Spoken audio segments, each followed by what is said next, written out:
Hi friends, అందరికీ నమస్తే.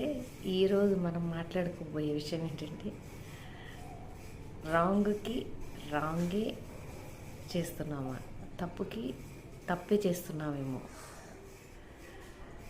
ఇది ఎవరిని విమర్శించడానికి కాదబ్బా, మామూలుగా జనరల్గా ఏదో ఒక క్లయింట్తో ఒక ఫ్రెండ్తో మాట్లాడుతుంటే అనిపించిన ఫీలింగ్ చెప్తున్నాను. ఇప్పుడు మన ఫ్యామిలీలో ఎవరో మన వాళ్ళు వెల్ విషర్స్, వాళ్ళు కూడా మనకి వెల్ విషర్స్. వాళ్ళేదో వాళ్ళకి ఒక పని చేసి తప్పు చేశారు, దానివల్ల వాళ్ళు ఇబ్బంది పడుతున్నారు. ఇప్పుడు మనం వాళ్ళకి ఏదో ఒకటి మాట్లాడాలి. అక్కడ మనం ఎలా రియాక్ట్ అవుతామంటే విపరీతమైన కోపం వచ్చేస్తుంది.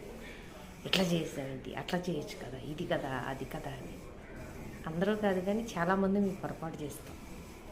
అంటే మన మన ఇంట్లో మన నీరండి అన్నప్పుడు రియాక్ట్ అయిపోతాం కదా, అదే విషయం అండి. వాళ్ళు ఆల్రెడీ తప్పు చేశారు, మనం అరిచి కోపం తెచ్చుకుని ఇంకో తప్పు చేస్తున్నాం.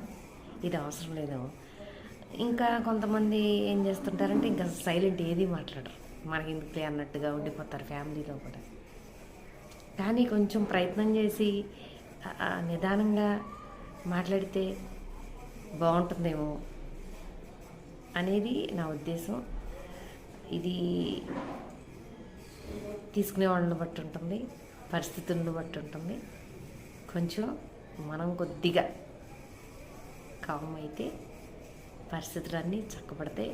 ఇక్కడ ఎవరో అంత పర్ఫెక్ట్ లేమండి, ఓకేనా? కాబట్టి ఎవరి లోపాలు వాళ్ళకు ఉంటాయి. ఆ లోపాల మధ్యలోనే ఇది ముఖ్యంగా ఫ్యామిలీస్లో, కుటుంబంలో చాలా అవసరం.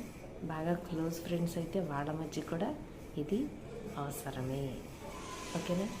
Thank you, bye.